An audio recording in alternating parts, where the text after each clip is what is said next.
Not an hour ago, I had a pile of dirty laundry on my head. Something that probably parents are the only ones who've ever said that sentence before. I have a young buck who loves taking laundry out of the laundry basket and sorting it, and then he decided to just start putting it on my head, and it was so freaking cute. I couldn't even argue with it. But man, I was just sitting there with a bunch of laundry on my head, reading all my Twitter notifications. The social justice crowd, the liberal Christians, are not happy with me for sharing a clip from John MacArthur's sermon response to the "Go Home, Beth Moore" comments. Man, that video is almost at 20,000. I have not seen so much blowback from any clip that I've posted until that clip. So if you haven't seen it yet, do yourself a favor and go check that out. Welcome to HTBT. My name is Matt Williams. Thank you for listening to the show, sharing the show with the friends, watching on the social media sites, live streaming. We're on YouTube. You can subscribe and check that out. Thank you for subscribing. I'm almost to that 100 subscriber mark on YouTube, which I get to customize my link, which makes it shareable, searchable, and people can see it. Right now, when you search HTBT or how to build a tent, you go through 20 or 30 different YouTube's channels of actual tent building. So maybe I need to rethink my name for my next podcast, because I have a bunch. We have Reformgelical Wednesdays. That's tomorrow as you're airing this. We have the book club that's coming out for club members. If you are not a club member yet, you go over to fightlaughfeast.com, put in HTBT in the memo field, just like what you see in this mug, and you'll get this mug. You'll get tons of great content. You'll get to be part of the book club. If you click a link and you buy the book in one of the links in the show notes, you will also be able to get into the book club to send me a screenshot that you bought it, and we will send you the link to get into the book club so you can be live and you can interact and you can come talk. I'll let you come up on the screen, so make sure you have your headset and a microphone of some sort, or even just like your the Apple headset will do just fine. All right, you can reach out to me, Matt, at howtobuildatent.com. Find me on the social media sites. Get in on that action that I was just talking about on Twitter, How to Build a Tent on Facebook, Twitter, Instagram. Love to interact with you, connect with you, and hear just what's going on in your life. So, and I'm late on this. I'm recording this on Veterans Day, but I should have remembered this when I was recording this weekend, and I didn't. I apologize. Happy Veterans Day. Not Memorial Day. It is Veterans Day. We're celebrating all veterans, and it does not mean that it's all the people I've served that have been killed in action, but it is the people that are in the military. Now I'm drawing a blank. This is so obvious. It's definitely the people that have retired from the military, but we could thank the people in the military regardless or not if they're considered veterans yet.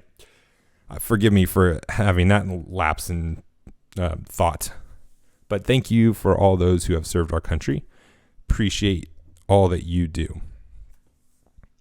Speaking of Veterans Day, there has been an uproar, as much as you can have an uproar in Canada. Those people are so polite.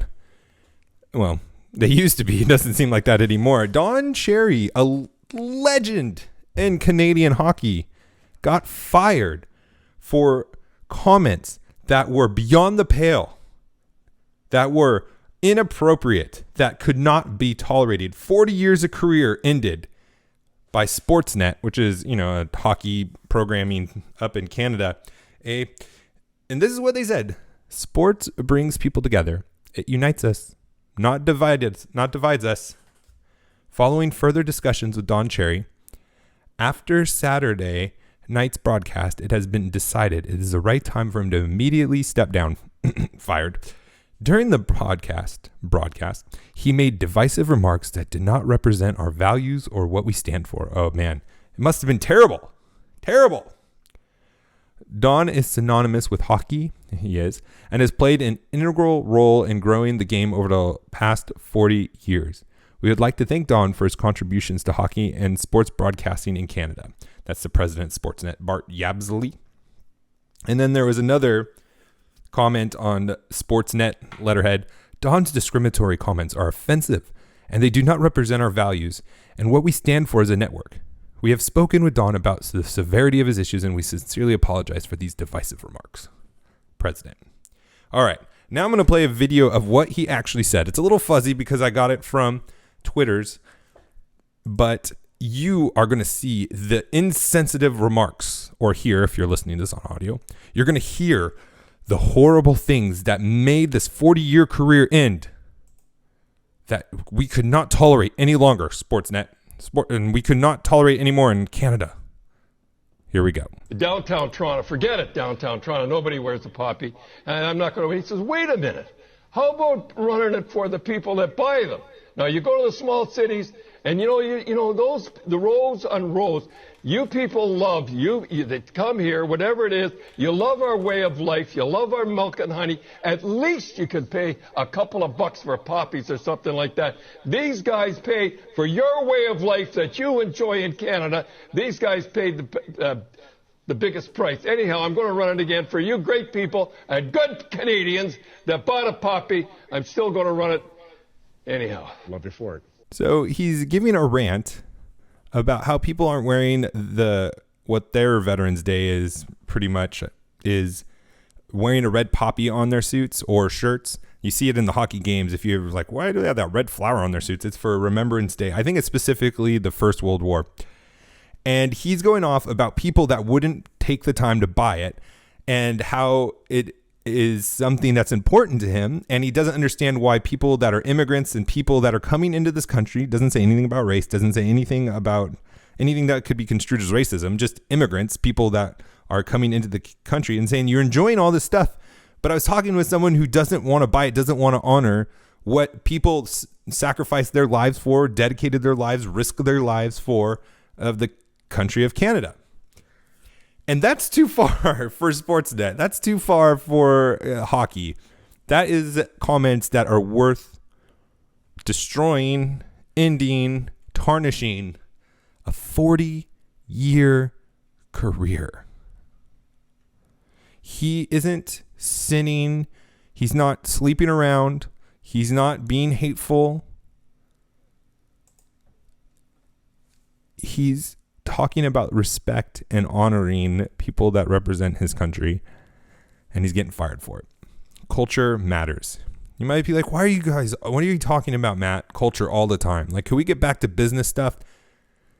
Culture is the most important thing, or one of the most important things, I should say, in business, in our culture, in our communities, is what I meant to say, because it's driving and influencing our careers, where we do business, where we work, where we're going to start a business.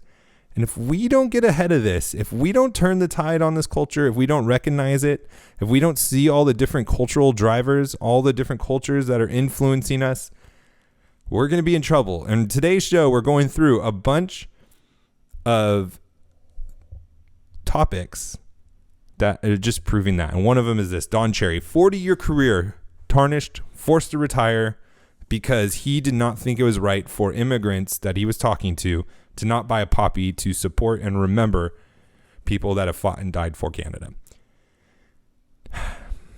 It's incredible. And next in the news list, Apple Card is racist, according to David Hansen. Don't know who that is. And Steve Wozniak, a big Apple guy. Steve claims that Apple Card discriminated against his wife, that his balance was much bigger than his wife's. And I think the same for David's, which I did not mean to mispronounce his name. I wasn't making fun of his name. I really just am a poor pronouncer, and I'm a poor speller. If you see me on social media, you'll see I misspell things all the time. I don't know why. I never could figure out how to spell. It was a terrible shame. But so here are the options. This is an algorithm that determines, based on inputs that you put in, if you're approved, first of all, and then what your limit's going to be. Now, either Apple programmed in the logic to give females a lower score. Apple, it's not owned by Trump. It's not owned by conservatives. It's not owned by Christians. Liberal Silicon Valley, super leftist CEO is a homosexual who gives to the left wing, gives to Democrats all the time. He either is discriminating against females by putting it in the code that you are not going to give females the same credit limit based on all the same factors, or It has nothing to do with sexism or women or men altogether. And it's just an imperfect algorithm. What do you think?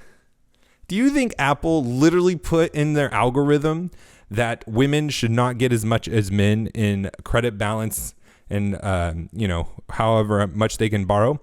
I really, really doubt that. But yet the world is screaming. They're complaining. They're shouting. Apple is sexist. Goldman Sachs, who underwrites all of this, is sexist. But, Goldman Sachs isn't writing these algorithms. I mean, it'd be one thing about Goldman Sachs was like, you need to give a lower credit limit to women than men.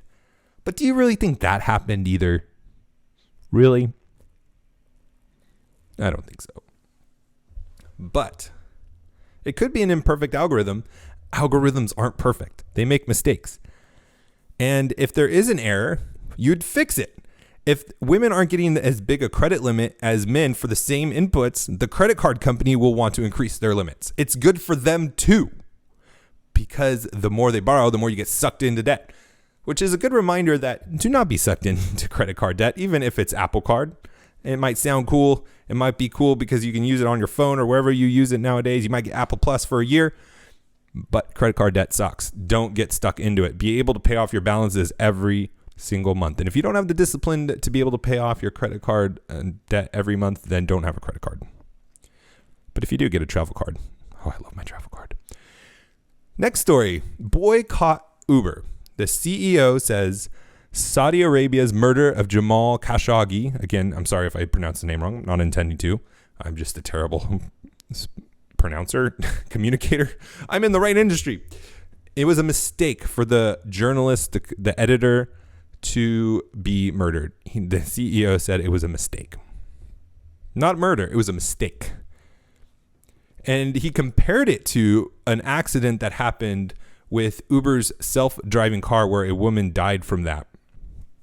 And I just want to point out here, it's really interesting. There's no differentiation, people outside of the Bible, on what is murder and what is killing somebody, or what is death, like what is incidental. And I just think you talk to people all the time, and that's why they're against the death penalty. They're against all of these punishments that, not all these punishments, but capital punishment. They're against that. And they equate it to murder. And we know from what the Bible says and what God says, it's just not true. There's a difference between accidentally killing someone and purposely killing somebody. But that's neither here nor there. So he, trying to backstep, said that, or backtrack, same thing. There's no forgiving or forgetting what happened to Jamal. He was I don't know if I said this. He's the chief of Al Arab or something, and then he was assassinated by Saudi Arabia. And so backtracking, the CEO said, there's no forgiving or forgetting what happened to Jamal, and I was wrong to call it a mistake. As I told in the interview, I said something in the moment I don't believe.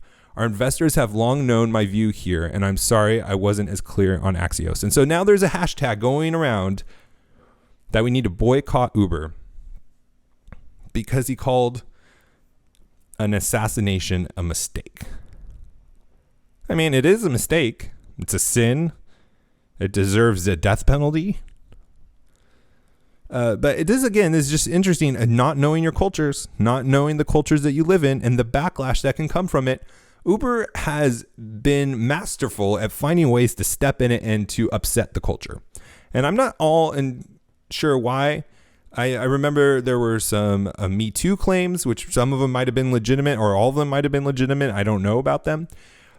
But it just seems that Uber has not been playing the culture game really well. And there's a good example of why you need to understand the cultures that you operate in. In Uber's case, they're international. And the CEO especially, because what he's trying to do when he says mistake is not upset the fifth largest shareholder of Uber. Just like the NBA, here comes Uber to do the exact same thing. When you serve money, you make stupid mistakes. When you fear man, you make stupid mistakes. Saudi Arabia is the fifth largest shareholder. Money plays. If you can fear God and not fear man, you will not make the mistakes of the NBA. You will not make the mistakes of Uber and of a whole host of other things. Jim Cramer on CNBC gets it. He understands how to fight the cultural battle. Jamie Dimon last year apologized for his $31 million pay bonus. In 2008, he was told that, or he told an interviewer that he was overpaid. He said, I would have said, look, I know that you think I have been overpaid. Oh, no, this is what Jim Cramer says. This is what he says that Jamie Dimon should have said. I would have said, look, I know you think that I may be overpaid, but I do point out that the others have shared in wealth, that others have shared in the wealth. Yeah. So he has grown the company. He has created wealth for a ton of employees at JP Morgan. He has created tons of wealth for investors that have invested in Chase, which I don't believe I have any Chase in my portfolio right now. So full disclaimer, I do not have any investment in Chase right now. But he shouldn't have apologized. Dimon should not have apologized. And that's it. Do not apologize. You repent of sin. You don't apologize to the mob. You don't back down from the mob. And we've experienced that. David has experienced that with the Founders Men video, By What Standard. We've seen this over and over again of men apologizing and being fearful of the crowd. They're fearful of the culture. And you're not going to win. Jamie Dimon is still being attacked for being a rich CEO that gets paid, however much more than the janitor. He's still getting attacked for being the rich white guy. This Uber CEO still going to be attacked. Don Cherry lost his 40-year career, and it's just in shambles now, and it's tainted forever. Apple Card, intentionally, probably not. When we fear man, when we fear our culture, when we don't act wisely, we're going to get in trouble. We can't back down. We have to finish strong. We have to be bold. And if we fear God and not fear man, we're going to be okay. We're going to be successful. We're going to be all right. So let's go out and do that. Let's speak boldly. Let's not equivocate. Let's not misstep because we're fearing what men think of us. And let's obey God and be principled. Talk to you tomorrow.